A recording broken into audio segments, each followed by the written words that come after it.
Hey guys, it's Milo here. I have a horrible, I don't know what it is, the flu, I think. So sorry if I sound like I do. You've probably seen by now reports and videos that allege that I'm some kind of apologist for pedophilia or some kind of enabler of child abuse. Nothing could be further from the truth.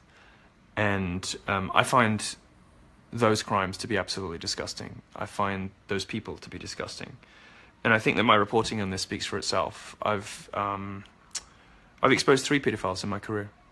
One of them, Nicholas Nyberg, who was a anti-Gamergate activist who supported white nationalism and described himself as a pedophile. Another was Luc Bozier, a London entrepreneur, former business partner of Louise Manch, who was caught asking for underage material online. And a third one, Chris Layden, is a London photographer who I exposed and who is about to start a rape trial as a result of my reporting.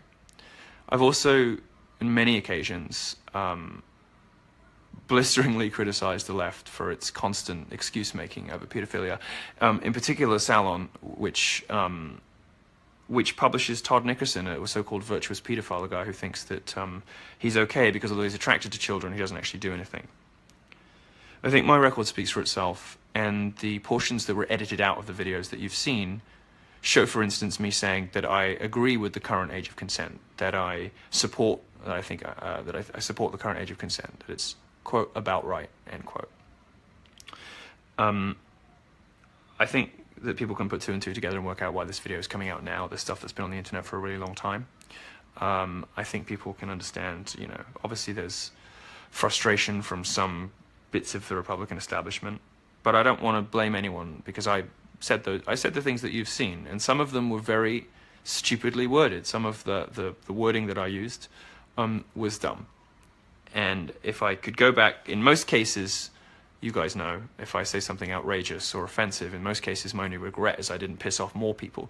But in this case, if I could do it again, I wouldn't phrase things the same way, because it's led to confusions. For instance, I was told that one of the numbers that people are fixating on is 13, and the implication that I was advocating for sex between 13-year-olds. Well, the video that came out was edited to include a section where I said that consent was arbitrary and oppressive, but that was from a discussion about affirmative consent on college campuses. That was placed next to a section about 13-year-olds to make it look like I was saying that consent for 13-year-olds was arbitrary and oppressive, and that's not the case. When I spoke about relationships between older men and younger men, I used the word boys, and I shouldn't have done that. Gay people do say, like, boy and girl to mean people of consenting adults very often. Sometimes it's usually like the passive partner gets to, is the boy. But I understand that straight people wouldn't necessarily know that. And so, that I wouldn't do again. All I would reiterate is, you guys know that I can make edgy jokes. You guys know that I can sometimes push the boundaries of acceptable humor. This is one of those cases in which I should have phrased things differently. And these videos from a year ago and a year and a half ago, and I really just had no idea I was going to end up being this famous. Late, boozy, long live streams. I phrased things poorly, and I enabled my detractors and critics to assemble material that looked very damning, but which does not reflect my opinions. So for that, I'm sorry, because I know that a lot of you are out there defending me and wondering how to do that, because the material does look so unpleasant and distasteful. Another thing that looks unpleasant and distasteful about it is the tone in which I'm talking. I would just say this. This is something of which I was a victim. It's something that I lived through. It's something that happened to me. It didn't ruin my life. And the reason it didn't ruin my life is I had laughter and I had humor, and I was able to turn it into a joke, and I was able to brush it off and make jokes, make what would or obviously jokes, like getting head from a priest kind of jokes. You guys know that. I understand that a lot of 60-year-old journalists wouldn't, and would be very horrified by the tone, by the sort of apparently flippant tone that I was using. Again, speaking about this subject, I don't think anything should be off limits for humor, but I do regret some of the word choices. I have been uninvited from CPAC, which I'm disappointed with. The statement from CPAC said that there was a video in which I defended pedophilia. That simply isn't true. I didn't. It was not my intention. It wasn't what the words that I used meant.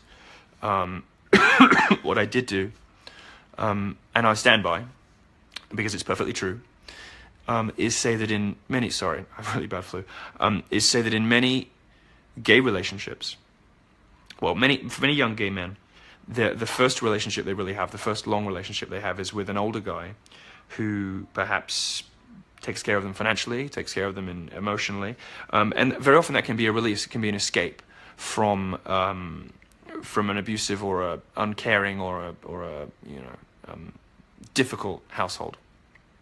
And if they're having problems at home with their mum and dad, very often kids of 17 will have relationships, for instance, with people of 29 years old. And that's what happened to me, and that's exactly the ages. I was 17 and he was 29. And it was a relationship that ended up lasting a decade. And that's where I was coming from, speaking about my own personal experiences of this stuff, saying that, of course this stuff happens and it's disgusting and I abhor it. Of course, any reasonable person would. It's revolting. And I can only say again, I find nothing but disgust, as my reporting record shows, for people who support and stick up for and make excuses for pedophiles. That is not what I intended to do in these conversations. And speaking from my own personal experience, all I was seeking to convey was that I had a relationship, I had an experience as a 17-year-old with a 29-year-old guy that turned into a 10-year relationship. I mean, my first real proper boyfriend was the guy I ended up being with for 10 years. I'm not with him anymore, but that's a sizable relationship, and not the sort of abusive caricature of older man kind of using, abusing, and disposing of a younger boy. So I wanted to make some of that stuff clear. I'm going to attempt to reach out to some TV studios to get my point of view across, because it's very frustrating having the media repeat these allegations. It's very frustrating having so many people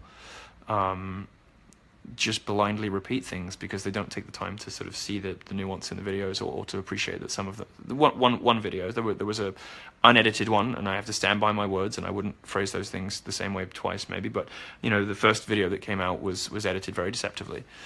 First of all, to imply that I was an anti-Semite, because I was on with Dave Rubin, and I was talking about how Jewish people are overrepresented in media and banking.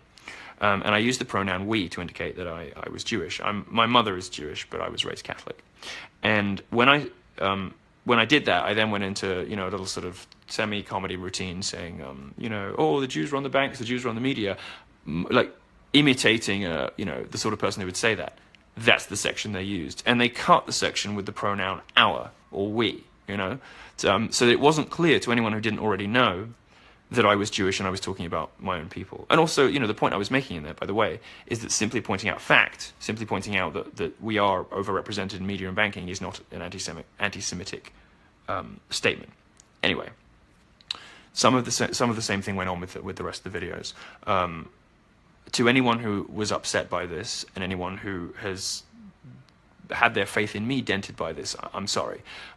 It's frustrating that CPAC has decided to yank my speaking slot, because I won't get a chance to defend this on and put it to rest, because I really want to move on with my life and get this situation cleared up. So that's frustrating, but I understand why they had to do it. I do have some appearances that are going to be coming up over the next couple of days on TV, and one live one where I hope to be able to explain more fully, for those who want more granular detail, exactly what I meant by various remarks, and to make completely clear to those people who have pre-ordered my book, who are looking forward to reading Dangerous, which is going to be one of the big books of the decade, to people who enjoy my journalism, people who come to my college shows, to people who are people who are just Facebook Milo fans, that I in no way at any time condoned or intended to condone, it's not my meaning at all, child abuse, child sex abuse. And indeed, as a reminder, my entire journalistic career has been evidence of the opposite. I have outed 3 pedophiles myself in my own reporting, which is 3 more than most of my critics. And by the way, I was one of the first people to talk about Jimmy Savile. Jimmy Savile was a British entertainer, worked for the BBC. Everyone in media sort of knew that there was something not quite right about him. And when he died, I was maybe the first British journalist to ask whether some of the scandals were going to come out now, whether people were going to start being honest about what Jimmy Savile was up to. I was one of the first. So take that into account. I've done 4 really substantial, significant, gestures in my reporting career. And I hope that, with all of the expense and legal time and reporting time that it takes to report, for instance, on, the Gamergate feminist who turned out to be someone who had identified himself as a white nationalist and himself as a pedophile. The amount of time it takes to report and all that stuff, to check your facts, to get it through legal, the amount of resources I had to call on from my bosses. This is real stuff. It takes time, it takes effort, and that is a pretty strange way to proceed if you are somebody who turns a blind eye to pedophilia. So thanks for listening, and I hope that's cleared it up for you. I'll be back soon. All right, thanks guys.